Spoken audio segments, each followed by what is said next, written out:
माझा सप्रेम नमस्कार. परक्यांनाही आपलंसं करतील असे काही शब्द असतात, शब्दांनाही कोडं पडेल अशी काही माणसं असतात आणि आपण किती भाग्यवान असतो जेव्हा ती माणसं आपल्या आयुष्यात असतात. तसेच आमच्या आयुष्यातले आई बाबा या दोन शब्दांचे इतके महत्व आहे की सांगता येणार नाही.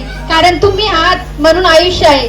आई तू फक्त जन्मच नाही दिला तर आयुष्य दिले, आणि बाबा तुम्ही आयुष्याला आमच्या गती दिली.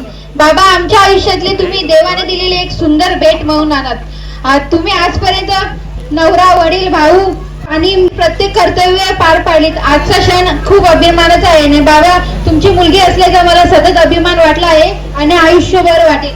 आज खूप काही मला बोलावंसं वाटतंय. लहानपणापासूनच तुमचं आयुष्य एका हाताने सुरू झालं. गुरुवर्य सावळाराम महाराजांच्या संस्कारातून तुम्ही आज घडले आहात.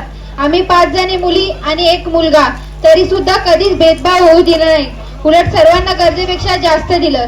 सगळी बाबांना म्हणायचे की तुला 5 मुली आहेत, लवकर लवकर लग्न करून टाक. पण बाबा काहीच न बोलता एवढेच म्हणायचे की मी आहे ना, तुम्ही कशाला टेन्शन घेता. आज खूप काही सांगावंसं वाटतं. कधी चुकून जरी लवकर उठलो तरी बाबा लगेच म्हणायचे की बेटा एवढ्या लवकर का उठलीस, जा जाऊन झोप. एवढंच नाही तर जेव्हा त्यांना समजलं की आपल्या मुलीचे शाळेत चालत जाऊन पाय दुखतात तर त्यांनी आमच्यासाठी लगेच सायकल आणून दिली. एवढंच नाही तर सायकलीवर सुद्धा त्यांना समजलं की मुलीचे पाय दुखतात म्हणून त्यांनी आमच्यासाठी स्कूटी घेतली. आणि स्कूटीवर सुद्धा जाताना आम्हाला ऊन लागतो किंवा पाऊस आल्यावर आम्ही भिजतो म्हणून त्यांनी आमच्यासाठी 4 व्हीलर सुद्धा शिकवून ठेवली. बाबा आज तुमच्यामुळे आम्ही सुखी आयुष्य जगतोय. आमच्या चुकांना सांभाळून घेत तुम्ही आमच्या पाठीशी उभी राहिलात. 2 किंवा 3 मुलींचे हट्ट पूर्ण करणारे वडील आज खूप आहेत, पण 5-5 मुलींचे हट्ट पूर्ण करणारे वडील बाबा फक्त तुम्हीच आहात.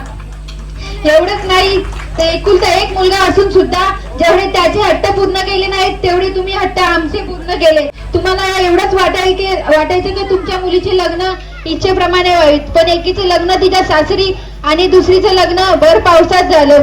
पण त्या दिवशी सगळ्यांची तयारी चालू होती, पण तुम्ही एकटेच फक्त अंगणात बसून पाऊस जाण्याची वाट बघत होतात. त्या दिवशी पहिल्यांदा तुम्हाला हताश होताना बघितलेलं, तेव्हा तुमच्या पहिल्यांदा आम्ही डोळ्यात पाणी बघितलं, पण तुम्ही कधीच दाखवलं नाही. मनात दुःख होतं तरी तुम्ही कधीच कोणाला सांगितलं नाही. आपल्या मुलीचे लग्न थाटामाटात व्हावी हे प्रत्येक बापाचं स्वप्न असतं. मुलगी 1 असो किंवा 5, माझ्या बाबांचं सुद्धा ते स्वप्न आहे. आम्ही जरी कधी कोणत्या गोष्टीसाठी हट्ट केला तरी कधीच पैसे नसतानाही आम्हाला ती गोष्ट आमच्या आनंदासाठी घेऊन दिली. खूप जणांना वाटतं की आमच्याकडे खूप पैसे आहेत, पण बाबा तुम्हाला कष्ट करताना आम्ही बघितले, तुमची दगदग आम्ही बघितली. तुम्ही केलेले कष्टाचे फळ आज आम्ही भोगतोय. बाबा आम्ही जेव्हा लहान होतो तेव्हा तुमची स्वप्न खूप मोठी होती, पण आता आम्ही जेव्हा मोठी झालोय तर आता आमच्या स्वप्नांपुढे तुमची स्वप्न लहान झाली आहेत. भरलेला खिसा हे माणसाला जग दाखवतं आणि रिकामा खिसा ही जगातली माणसं. पण बाबा आज तुम्ही आम्हाला भरलेल्या खिशात सुद्धा जग दाखवलं आणि रिकामा खिशात सुद्धा जगच दाखवलं. पैसे नसतानाही तुम्ही कधीच काटकसर केली नाही. आज जिथे जिथे म्हणालो तिथे तुम्ही आज आम्हाला घेऊन गेलात, कधीच नाही म्हणाले नाही.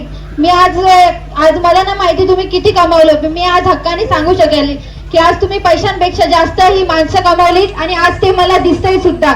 रिकामा जरी असला खिसा तरी कधीच कोणाला नाही म्हणाले नाही.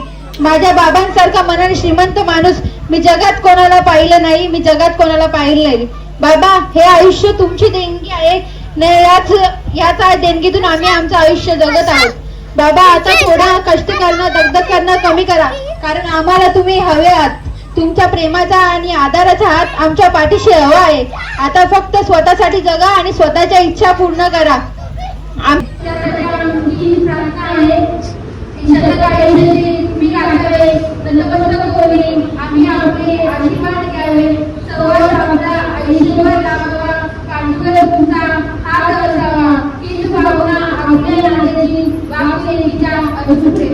धन्यवाद.